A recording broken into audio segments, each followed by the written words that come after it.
Hi everyone, it's Gina again. So I am sharing a practice of wheel pose today. This is Humphrey, my cat. So wheel pose, Urdhva Dhanurasana, Urdhva, upward, Dhanura meaning bow, so upward facing bow pose. It's a big pose. We're going to practice Urdhva Dhanurasana with chairs today. I have a yoga chair. It's okay if you don't have a yoga chair. I'm going to give you another option in just a moment. But a yoga chair is a basic metal folding chair that where the bottom rung has been removed and any sort of filler in the back space has been removed. If you don't have a yoga chair, you can also use any chair from the house if you've got space to step through the back of the chair. That'll make more sense in just a few moments. I'm going to also offer you an option to do wheel pose over 2 chairs. The other props you'll need, the most important prop will be a yoga mat, so that when you come into the wheel pose, especially if you're using the 2-chair option, both chairs are on the same surface. If you're using the single chair option, it's also nice to have your feet and your hands on the same surface as the chair. That's just more for stability and safety. Wheel pose is a big pose. It involves a lot of strength and mobility throughout the whole body. That's why we're going to use the chair, because it can make the wheel pose, a little bit more accessible. In order to ensure that the body is ready to do this practice, I encourage you to do a few sun salutations. So right now is a good time to pause the video, go through a few sun salutations, some plank poses, some cobra poses, up dogs, so you can start to move the whole body.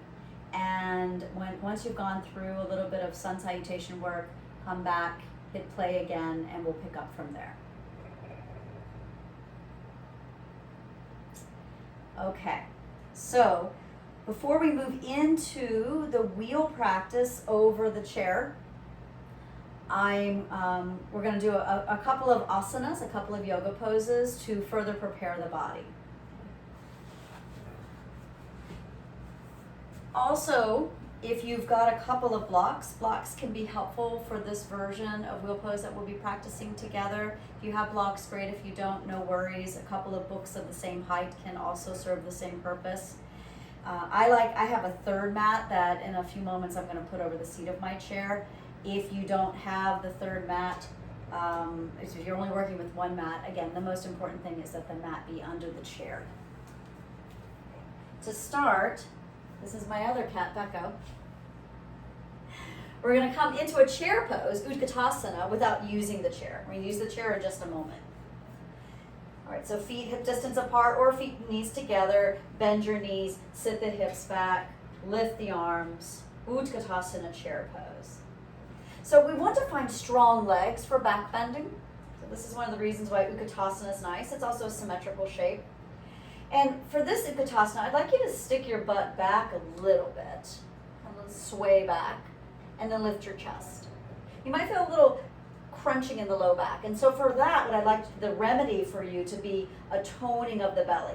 Narrow your hip points. Pretend like your belly was working like you were in a plank pose. So the front body is supporting the back body in this pose. And if the legs start to shake a little, that's okay. You're still breathing. Pull your elbows back and come into a grasshopper arm. And then sweep the arms forward and up. Back to your Utkatasana pose. If you like to move with your breath, as you exhale, pull the elbows back. Grasshopper, inhaling the arms forward and up, chair. Exhaling, grasshopper, and then inhaling, chair. One more moment here. Exhaling, grasshopper. Keep breathing. Elbows back, the chest lifts. Tone your belly, narrow the hip points, and then come up to stand. Lift the arms, straighten the legs. Urdhva Hastasana, mountain pose. Thanks, Becca. Okay. Warrior 3 is the next pose that we're going to do. Warrior 3 has a lot of similar actions as in wheel pose, and so Warrior 3 is a great way to prepare the body for a wheel. I'm going to use my chair, but if you don't have a chair, you can also have your hands on the wall or even place your hands on blocks out in front of your toes. Bend the knees and bring your hands onto something. If they're on the ground, that's fine too. Keep the knees bent and start to reach your right leg back. As that foot lifts off the ground, straighten the knee. And I want you to start to notice the strength in the gluteal muscles and the hamstrings. So we want strong legs, but we also want a strong back line of the body for full wheel. Now, that back leg can lift to any height. The toes and the knees are yearning down to the ground. They may or may not point to the ground. But notice any tendency to let the belly just hang and the front ribs splay. Tone the belly, narrow the hip points. Lift that back leg as long as you can keep the belly toned. And now you can play with reaching the arms further forward onto the back of the chair or higher onto the wall. My standing leg is still bent. And now you want to get a little bit of extension in the thoracic spine without dumping into the low belly. Narrow those hip points. Lift one arm up. Lift the other arm up. Breathe. And then step the back foot to meet the front foot. Walk your hands onto the seat of the chair. Lift the arms coming into chair pose. Urdhva Dhanurasana again. Mountain pose. And then bend the knees. Bring the hands back to the chair. We'll do the other side. Extend the left leg back or whichever leg you didn't use before. Right knee can stay bent. Start to lift that leg up any height, but keep toning the belly. So I want you to feel the connection between the legs, the torso, and the arms. And reach your arms forward. Moving slowly. You can walk the hands a little higher up the wall. You can play with lifting that back leg a little higher and keep toning the belly. A little bit of spinal extension through the thoracic spine without dumping in the low back. And then reaching the right arm forward, lower it. Left arm forward, lower it. Keep breathing. Step the back foot to meet the front foot. Hands onto the seat of the chair. Lift the arms. Once again, Urdhva Dhanurasana, Urdhva Hastasana, mountain pose. Okay, so moving into spinal extension with the wheel pose, I'm going to place my chair in the middle of the mat. Move my cat off of my props. So I'm going to take my third mat and place it on the seat of the chair. And I'm going to line up the front edge of the mat with the front edge of the chair. And then from here, the two blocks will go out in front of the front edge of the chair. And then I'll step through. You can do this practice with me right now or watch and then come back and practice on your own. So we don't want to stay seated in the middle of the chair. You want to slide your hips forward so the tailbone goes off that side of the chair and then lower down to the forearms. And here I'm going to just do a little practice here. Press the elbows, lift your chest up, and release them. Press the elbows, lift the chest up. Find those grasshopper arms. We're going to use that action to come out of the pose. So I just want you to feel that. And then lower the back body onto the chair, bottom tips of the shoulder blades over the front edge of the chair, and then drape the thoracic spine into extension. If you'd like, you just hold on to the back of the chair. Find your feet. Feet are about hip distance apart, knees about hip distance apart. Take care the knees don't splay. And if you feel that there's a lot of tension being directed into your low back, tone the belly, narrow the hip points a tiny bit. You can stay here.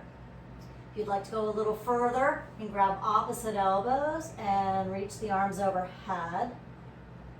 And then lift the arms back up, switch the elbows, arms overhead.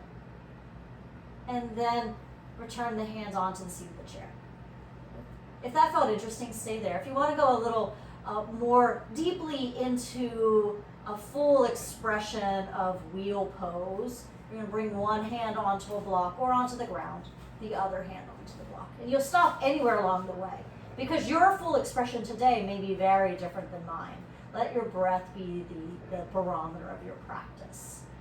pressing your feet, heels under the knees, pressing the hands. Let the jaw go easy. And then press the feet even more to lift the hips up, lower the hips, press the hands, float the chest up and lower. And then the final option is to press the hands and the feet at the same time. Start to straighten the elbows, start to straighten your knees, lift straight up into wheel pose. You'll keep breathing here. And when you're ready to lower, you'll lower right back down to the place where you started, bottom tips of the shoulder blades over the front edge of the chair, tailbone on the back edge. You can do that a few more times. And when you're ready to come out, place your hands on the sides of the back of the chair. This is where we're going to do that grasshopper thing. Okay, so the head hangs, press the elbows, lift the chest, and lower back down. And then do that again. Press the elbows, hold on to the back of the chair, lead with the chest, and come all the way up to sit. Sit in the middle of the chair. Step the heels under the knees and rest your hands on your thighs. Be here for a few moments. Just notice the energies in the body, these shimmering qualities. Wheel pose can be quite energizing, so just feel what you're feeling.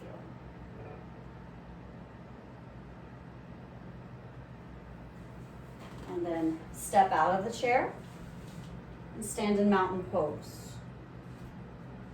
Neutral shape of the spine. Feet on the ground. Breathe here. For the 2-chair option, I'm going to bring my second chair in. I'm going to show this to you in 2 different angles. The first angle is so that you can see the setup. So I have the feet of the chairs as close as I can get them. There's a little space between the 2 chairs. That's fine. I'm going to be laying my torso right over here, over the middle of the space between the 2 chairs. We're right on these edges. And this, you just don't want that, if there is a gap, to be like wider than your torso. So that's a fine shape for my body.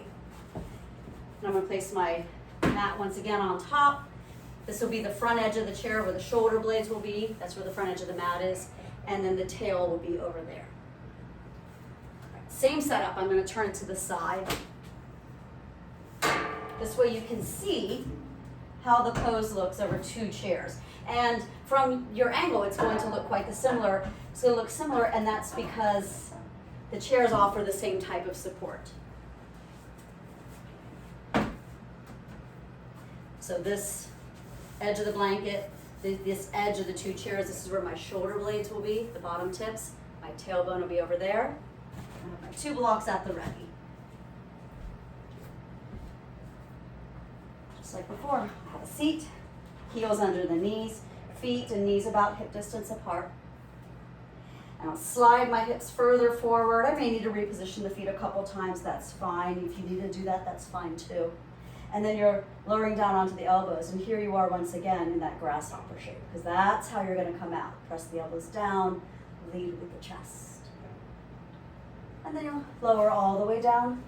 Bottom tips of the shoulder blades, the front edge of the chair, draping the thoracic spine, thoracic extension. Let's start with holding onto the sides of the chair. It's not a death grip. There is blood flow into my fingertips. And now I'm going to have to feel into my feet, but I'm going to place my heels right underneath my knees.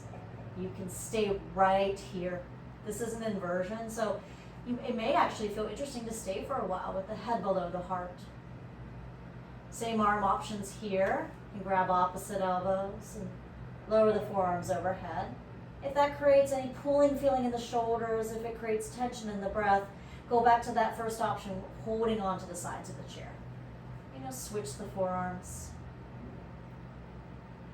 So holding onto the backs of the chair, the sides of the chair, or holding on to opposite elbows. That's option 2. Option 3 is you can widen your hands out and put your fingertips on the floor and really just sort of drape. It becomes almost like an active restorative pose. The final option is to place your hands on blocks, fingertips pointing in the direction of the toe tips. If your hands are on books or the ground, that's fine too. Feel your feet, feel your hands. That's your foundation. Press the feet down, float the hips up any amount, and lower. Press your hands, float the chest, and lower. Press your feet and your hands at the same time. The final option is to lift up into full wheel. Quiet your gaze past the cheekbones. Feel your breath. And you can stay as long as you would like. To lower down, bend your elbows, bend the knees, and lower right back down to where you started. You can lift up a few more times if that feels interesting. To come out, place your hands on the backs of the chairs again. Elbows down. I like to wrap my hands around the sides of the chair so I can really get a grip on with the hands onto the chairs. And then press the elbows down, float your chest up, just a couple of pumps. Lead with the chest, grasshopper arms. Elbows down, chest through the upper arms, lower. Elbows down, chest lifts and come all the way up. Sit in the middle of the chairs. Heels under the knees, hands on the thighs. And you can have your eyes closed. There may be a lot of pranic energy flowing through the body, and sometimes it's nice to have the eyes open as all that energy settles. But if closing the eyes feels supportive, you'll close the eyes.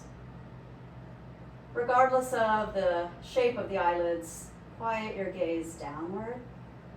Notice the backs of the eyes. Feel your breath. Feeling into the subtle energies, maybe not so subtle in the body right now. Abide for a few more moments. Breathe. Witness.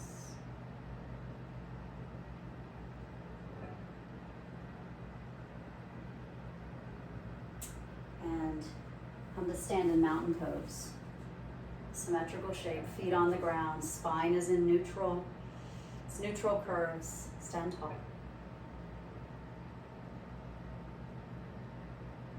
And to close out your Urdhva Dhanurasana, your wheel practice today, it's actually can be quite helpful for the nervous system and for the physical body to have a little bit of containment in the front of the torso. So coming into a plank pose can be quite supportive. If you're coming into a down dog, make sure it's a bent knee down dog so that the spine remains in its neutral curves. You don't want to have any rounding in the spine, any of that aponic energy too soon after this big pranic shape of the spine. Give the energies of the body, give the tissues of the body a little bit of time to settle. So plank pose, a few bent knee down dogs, longer held plank poses. Side plank can be nice too. So give yourself a little bit of time to settle into a strong neutral spine practice for the next 5 or 10 minutes. And then from there, if you would like to come to a forward bend and continue your practice, by all means do so. Thanks again for watching.